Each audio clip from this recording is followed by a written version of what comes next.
enumerate, the person who's going and asking these questions has the right to mark such and such family or such and such individual is of dubious citizenship. And those of dubious citizenship will be further interrogated. So the NPR is a backdoor way of delivering the NRC. That is the next challenge facing this nation. That you may end up in a situation in which officially the government says, okay, we are dropping the idea of a nationwide NRC. So meanwhile, please cooperate. Along with the census, let's have the NPR. But let me tell you, the census is authorized by the Census Act. The NPR is an amendment to the Citizenship Act, just like the NRC. So the issue of the purpose of the NPR exercise should leave you in no doubt. This is why the Congress Party's working committee yesterday announced that Congress-ruled states will not, and I repeat, will not cooperate with the NPR exercise. And already the state governments of Kerala and West Bengal have also announced they will not cooperate. That gives us some hope, because what does the decision not to cooperate mean? You see, when a census is conducted, and by the same logic when an NPR is conducted, you need local government officials, state employees. They could be school teachers of state government schools, they could be government officials at various ranks who have to be assigned to this duty, just as they're assigned to election duty. Well, if the state government says, we will not assign our personnel to do it, the central government has no means independent of the state government to have that many employees in each state to conduct such an exercise. And therefore the hope is that the resistance of the state governments will prevent this happening.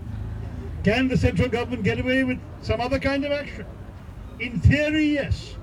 In theory, the central government could use its powers under Article 356 and dismiss these governments for refusing to cooperate with them, and then conduct the exercise essentially under orders from above. That would be such a severe assault on Indian democracy that I cannot believe the people of this nation will stand for it. I believe that they've already bitten off more than they can chew, and if they are foolish enough to try such an exercise and bring president's rule to all these states, denying the voters the result of their free franchise in our democracy, if they do that, then I will have to say, I think democracy as we know it in this country will be finished, and what we will have will be, first of all, anarchy in response, and secondly, I must say, international opprobrium that will shame this government, make it impossible for this Prime Minister and his minions to hold their heads high in the world. So that is the option they're going to face. Either they accept that they have gone too far, they respect the democratic will of the non-BJP governments who will not implement the NPR/NRC exercise, or they decide to destroy this country along with their foolish obduracy. And all I can say is, this country is far too precious to be destroyed for the political ego of a couple of people. We have to stand firm in principle behind this, because, and that was the other part of my topic today, what it means to be an Indian is fundamental to the nationalist movement. The nationalist movement stood up for an India that would belong to everyone. In fact, when the nationalist movement divided, it did not divide on ideological grounds. It did not divide, for example, on Marxist versus capitalists. It did not divide on geographical grounds, north versus south. It divided on one principle alone, and that principle was, should religion be the determinant of nationhood? Some people said it should be, that their religion was their nation, that was their identity, that was the idea of Pakistan. They formed a country called Pakistan. But everybody else, Mahatma Gandhi, Jawaharlal Nehru, Dr. Ambedkar, Maulana Azad, Dr. Rajendra Prasad, you name all the giants of that time, they unanimously insisted that the freedom struggle had been a struggle for the freedom of everyone, and that they were going to create a country for everyone. As that flag stands, it stands for all faiths, all religions, all castes, all languages, all the people of our country. That is the idea of India that we have cherished for so long. That is the India that the Congress Party has stood for. But more important than the Congress Party, that is the idea that our Constitution reflects.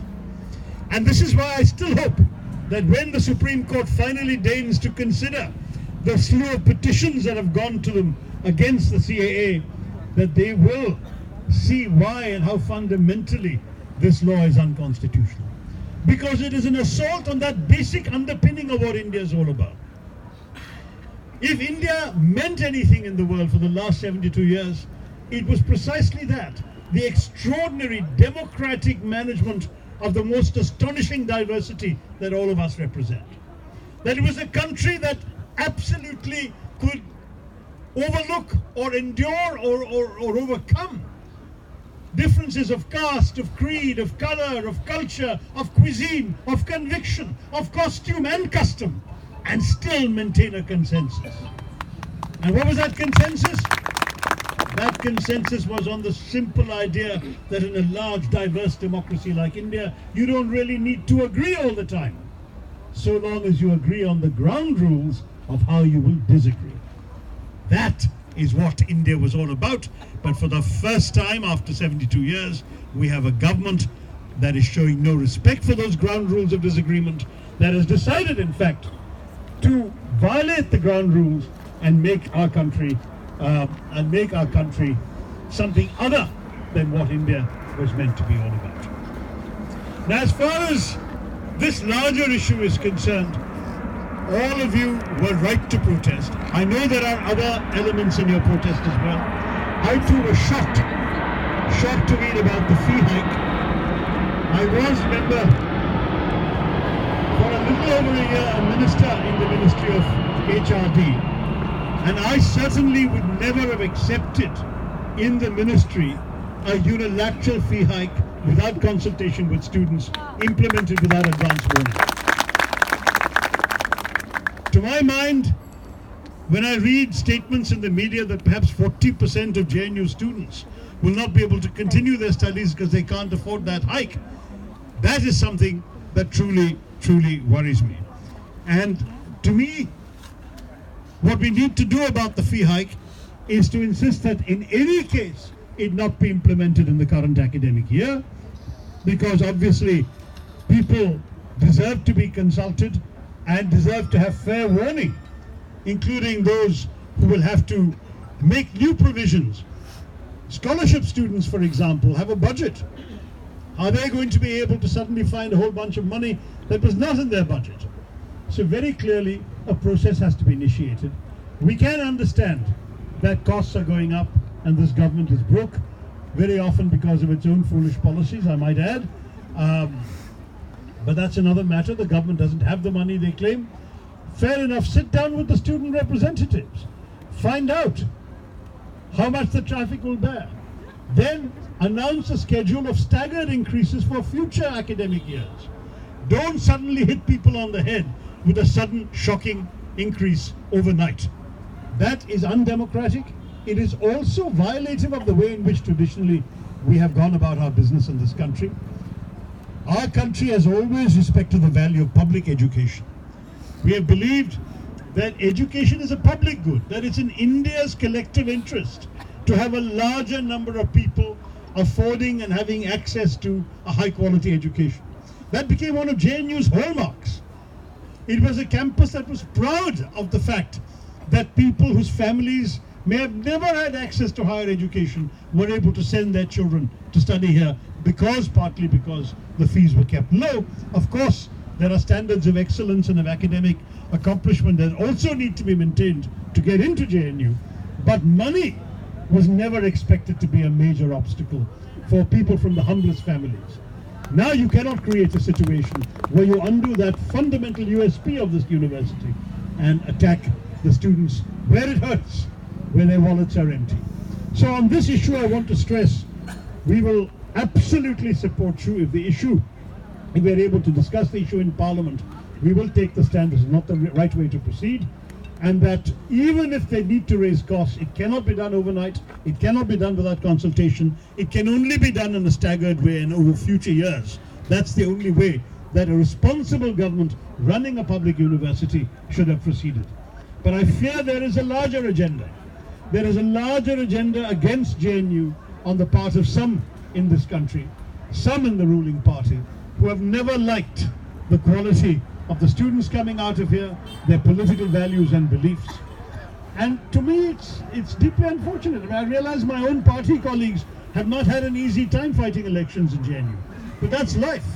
In democracy, we have to stand up, we have to try and persuade all of you, and if others persuaded you more, that's their right. And I think the ruling party needs to learn that's how democracy works. Rather than undermining the entire institution, rather than distributing videos of doubtful authenticity and then applying a label to an entire campus on the basis of that. I mean, I think it's ridiculous now that Tukle gang is now a reflexive statement about JNU, whereas the only people who are trying to turn this country into Tukle are the people ruling it today. They are the ones who are dividing Hindu from Muslim. They are the ones who are dividing Hindi speakers and non-Hindi speakers. They are the ones who have sadly used a politics of such polarization that they are the real Tukle gang of this country. And all of you can stand up with pride and speak for India's unity, because that's what you all reflect. Here is a campus where every state in the country is represented. Here is a campus where every religion in the country is represented. Here is a campus where every caste in the country is represented. And here is a campus where every political opinion in the country is also represented. And that ultimately is JNU's strength. We should value that. We should celebrate it. We should not undermine it. So I'm going to try and stop here because I really want to take some questions from all of you. Many of you have many things in mind, and I'm very happy to address them. At least half a dozen questions, depending on how much time. I realize it's very much later than any of you had bargained for, and that I had planned on. But I do want to say to you in this interaction, I've come here as much to listen as to speak. I do want to hear your views. At the same time, if you can keep your questions relatively brief, that'll give us more time, all of us, to exchange views on a wide variety of subjects. And finally, let me say, what it means to be an Indian is to value unity, not uniformity. What it means to be an Indian is to value cooperation, not cooptation. What it means to be an Indian is to value consensus, not conformity. What it means to be an Indian is to celebrate diversity, not stifle the voices of the students of JNU.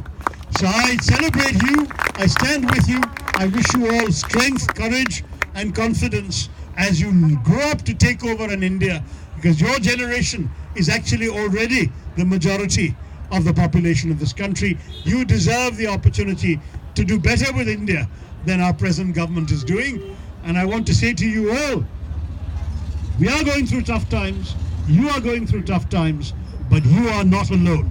And that remains the most important message that all of us absolutely believe in. The message that at the end of the day, you can write Hindu or Muslim on your forehead, but your heart says, you are Hindustani, you are Indian. And ultimately, it's that heart that keeps us all going. हाँ मोदी जी और शाह जी से मैं कहना चाहता हूँ कि आप भगवा चाहिए तो आप भगवा चुन लीजिए, हम तो तिरंगा के पक्ष में हैं, तिरंगा के पक्ष में। और आप शायद एक ही धर्म का फिक्र कीजिए, हम तो सर्वधर्म के रक्षक हैं, तिरंगा के पक्षक हैं। जय हिंद।